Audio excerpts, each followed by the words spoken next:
नमस्कार दोस्तों, मैं कुणाल कालरा आपका अपने इस चैनल में बहुत बहुत स्वागत करता हूँ। आज के इस वीडियो में हम बात करेंगे Venus in 8th house for Virgo ascendant. मैं वीनस लिखना भूल गया हूँ।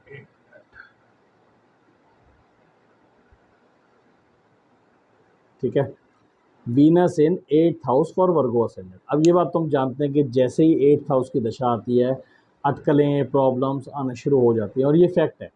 ऐसा नहीं है कि आपको अटकलें नहीं आती। आप कोई भी काम कर रहे हो कि बीच में कोई ना कोई, जैसे कहते हैं ना, कौवा चोंच मार गया या कुछ ना कुछ प्रॉब्लम क्रिएट हो, तो ये तय है। मगर क्या वो प्रॉब्लम लिमिटेड है या क्या वो प्रॉब्लम एक्चुअल में आके कोई लॉस करा के जाएगी? ये डिपेंड करता है कि हमारे वीनस के रिजल्ट्स क्या हैं।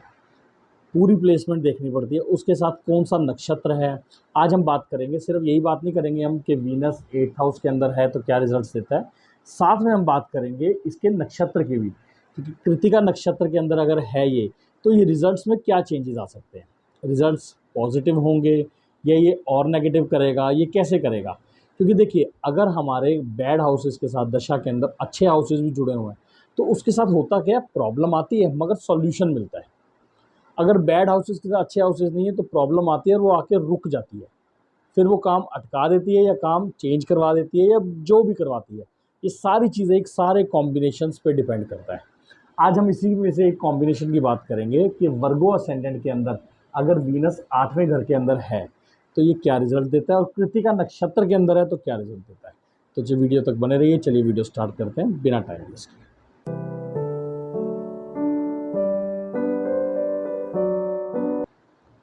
देखिए, हम जानते हैं वीनस लग्जरीज का ग्रह है। ठीक है, लग्जरीज मटेरियलिस्टिक चीज़ें जितनी भी होती हैं, जिस भी चीज़ की चमक, जो भी चीज़ को जिस कहते हैं ना हम चमकाता है, वो हमारा वीनस होता है। वीनस 8th हाउस के अंदर है और साथ में है क्या, मंगल की राशि के अंदर।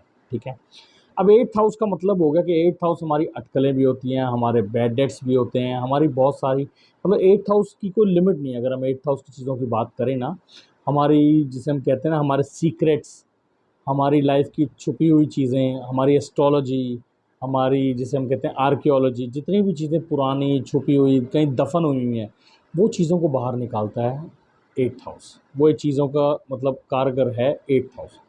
अब 8th हाउस में वीनस का, इसका ये मतलब हो गया कि कहीं ना कहीं आपको 8th हाउस से रिलेटेड लग्जरीज मिल सकती हैं। जैसे किसी के लिए वो पुराना सामान या किसी के लिए वो ख़राब हो सकता है मगर आपके लिए बेटर हो सकता है। जैसे हम कहते हैं कई बार इंपोर्ट का कपड़ा भी आता है, तो वो हो सकता है उनके वहाँ से रिजेक्टेड कपड़ा होता है, उनके वहाँ से रिजेक्टेड कपड़ा होता है, लॉट का कपड़ा होता है या कहीं भी होता है। तो कई बार आपने देखने को मिलेगा कि इस तरह के लोग जो होंगे उनके पास वो कपड़ा पहुँचेगा और उनको सजाएगा। जैसे कोई डिफेक्टिव जूता आ गया या डिफेक्टिव टीवी आ गया या डिफेक्टिव कुछ भी आ गया, तो ऐसे लोग ले लेते हैं और लेने के बाद इनके ऊपर काफ़ी अच्छा सूट करता है। मतलब पता ही नहीं चलता कि साथ ये, मतलब इस चीज़ के साथ ये कोई प्रॉब्लम थी। तो हम ये कह सकते हैं कि किसी का नुकसान और किसी का फ़ायदा, तो वो कैटेगरी आपको देखने को मिल सकती है। तो वीनस के साथ ये बेनिफिट होगा। अब अगर हम ध्यान से देखें तो वीनस है किसका लॉर्ड? वीनस 9th हाउस का लॉर्ड है, वीनस 2nd हाउस का लॉर्ड है, और अपने ही हाउस पे इसकी दृष्टि है। इसका ये मतलब हो गया, ऐसी चीज़ें जोड़ भी सकते हैं, कोई पुरानी चीज़ें जोड़ के पुरानी चीज़ों का व्यापार कर सकते हैं। पुरानी चीज़ें इनको अच्छे रेट पे बिकने के चांसेस बढ़ जाते हैं। मैं नहीं कह रहा हूँ बिकेंगी, चांसेस बढ़ जाते हैं, क्योंकि सारे कॉम्बिनेशन, सारी कुंडली किस दशा में बेच रहे हैं, क्या गोचर बन रहा है उस टाइम, ये सब चीज़ें अलग होती हैं। तो हम ये एक अनुमान लगा सकते हैं कि ये पुरानी चीज़ों को इकट्ठा करके उसको बेचने के चांसेस इनके अच्छे मिल जाते हैं। तो वो आपको इनको देखने को मिलेगा। अब अपने ही हाउस पे दृष्टि डल रही है इसकी। अब इसके वीनस के रिजल्ट्स क्या आ गए? 2nd हाउस, 8th हाउस और 9th हाउस। इसका ये मतलब हो गया कि इस ऐसे जातक को पेरेंटल सपोर्ट, पेरेंटल प्रॉपर्टी, रिश्तेदारी का सपोर्ट, रिश्तेदारी की प्रॉपर्टी, कुछ ना कुछ मिलने के चांसेस बढ़ जाते हैं। तो इस तरह का व्यापार ये लोग कर सकते हैं, और इस तरह के मतलब जिसे हम कहते हैं कि प्रॉपर्टी से रिलेटेड इनको बेनिफिट या पेरेंटल सपोर्ट से रिलेटेड बेनिफिट इनको मिलने के चांसेस बन जाते हैं। ये एक बहुत अच्छा कॉम्बिनेशन है 2nd हाउस का 8th हाउस के साथ।